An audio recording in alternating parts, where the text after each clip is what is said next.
Olá, gente! Sejam todos muito bem-vindos a mais um vídeo da História Viva. Eu sou o Nick e eu vou te dar uma explicaçãozinha sobre a Segunda Guerra Mundial. Gente, sim, eu sei que eu sumi, mas faz parte, né? Então me coloquem na câmera de gás. Mas eu tô aqui, é isso que importa. Hoje nós vamos ver a Segunda Guerra Mundial e o nazifascismo. Sei que é um tema polêmico, por isso preciso que você preste bastante atenção para não sair por aí espalhando desinformações na internet. Como eu tô com bastante medo do vídeo cair, eu vou evitar de falar o nome do líder da Alemanha nazista, vou chamar ele de Bigodinho, e o da Itália fascista, vou chamar ele de Porquinho fascista. E também não vou pôr tantas fotos deles. Se eu pôr, eu vou borrar o rosto. Eu vou começar aqui e explicar um pouquinho os conceitos, porque você precisa saber deles para você aprender esse tema, né?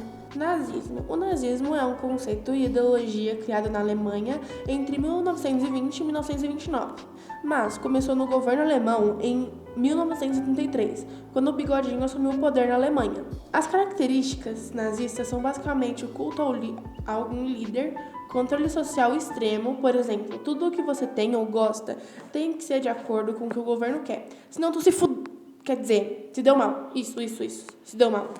Militarização, tipo, tudo lá era meio que uma preparação para uma guerra, tipo, obedecer ordens por medo e outras coisas, sem você saber o que elas significam nem por que elas estão sendo dadas. Outra característica é que eles queriam expandir o nazismo e a cultura alemã por todo o mundo. Imagina, todo mundo nazista. Seria um inferno na Terra.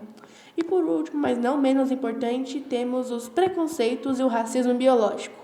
Nick do céu, o que é racismo biológico? Eu vou tirar 0 em história, me ajuda, por favor. Se acalma, mero mortal. O racismo biológico é basicamente a imposição da raça ariana. Basicamente, a raça ariana é o padrão nórdico, loiro, do olho azul e branco.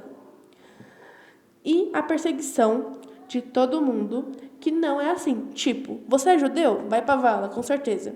Cigano? Vala. Comunista? Vala. LGBT? Adivinha? Vala. Testemunha de Jeová? Vala. Cristão? Vala.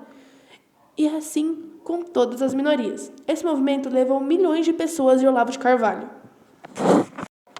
Fascismo. Já o fascismo era a mesma coisa, porém ele nasceu em 1919 e entrou no governo no final de 1922. Como líder, nós tínhamos a nossa desquerida Peppa Pig fascista, o porquinho que ninguém quer comer no churrasco. Mas então, a diferença do fascismo e do nazismo era basicamente que no fascismo a gente não tinha essa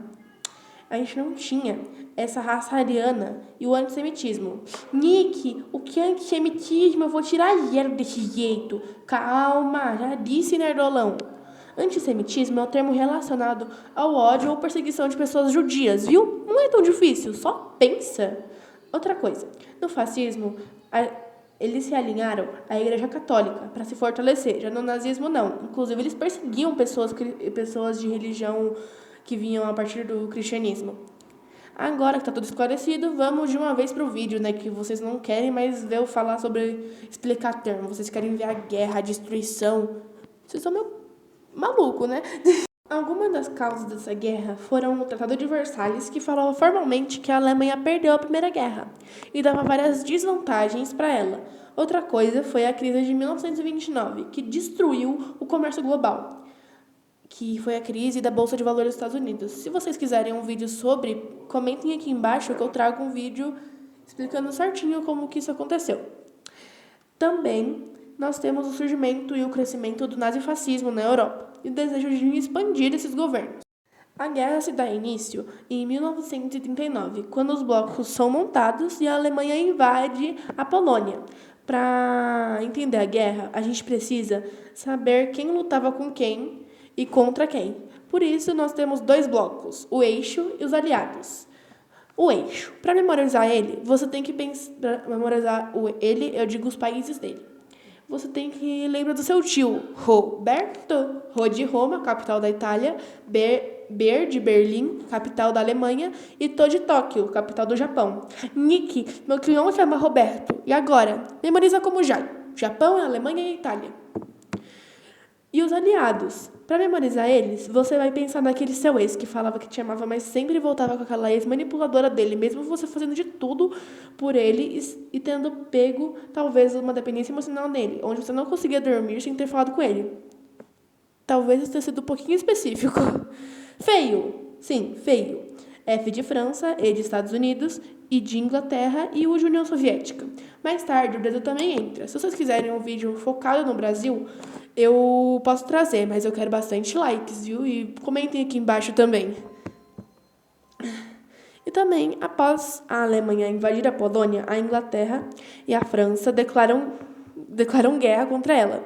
E os outros países foram tipo: quem é tu, mano? Tu tá mexendo com o quê? Tu tá achando que é quem?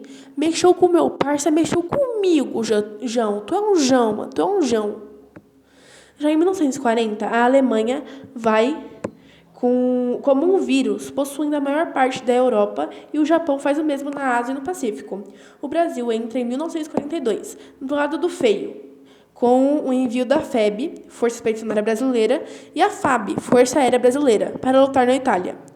Nós temos dois conflitos principais na Segunda Guerra: a Batalha de Stalingrado e a de Midway, que aconteceram em 1942 até 1944. Que diabo são essas palavras? Ai, meu Deus, eu tô ferrado. Se acalma, eu vou explicar para você, seu sonho. O Stalingrado foi uma estratégia tomada pela União Soviética stalinista, na qual ela queimou todo o seu território, não deixando absolutamente nada. E todos os soviéticos ficaram na ponta da Rússia, um dos territórios mais frios do mundo, onde faz menos 30 graus. Aí os alemães foram tentar invadir a União Soviética, porém não tinha mais nada lá. E quando eles chegavam aonde os soviéticos estavam, eles estavam fracos, com fome, e morriam tanto pelo frio quanto pelos soldados soviéticos. Já o combate de Midway foi um dos maiores combates aéreos, onde os Estados Unidos lutavam contra o Japão. E, felizmente, o Japão perdeu, por estar sem mais mantimentos. Após isso, nós temos o dia D, que é no meio de 1944, onde os aliados se estabeleceram na França e foram libertando todo o continente europeu. Fim da guerra. A guerra terminou em 1945, com a vitória dos aliados. Neste meio tempo, o Bigodinho cometeu suicídio, a Alemanha se entregou e a Itália também se rendeu. O único que estava em guerra era o Japão, mas ele sai da guerra com as duas bombas atômicas lançadas pelos Estados Unidos, uma em Hiroshima e a outra em Nagasaki. Então, após isso, a guerra acaba, levando mais de 60 milhões de pessoas de arrasta para cima, criando a ONU no ano seguinte e iniciando a Guerra Fria. Mas isso é assunto para outro vídeo. Bom, acho que foi tudo. Gostou? Deixa o like e se inscreve aí para fazer o Nerdola aqui feliz. Por favor, eu tenho 6 gatos para alimentar, viu? Um beijo e tchau, seus tchau.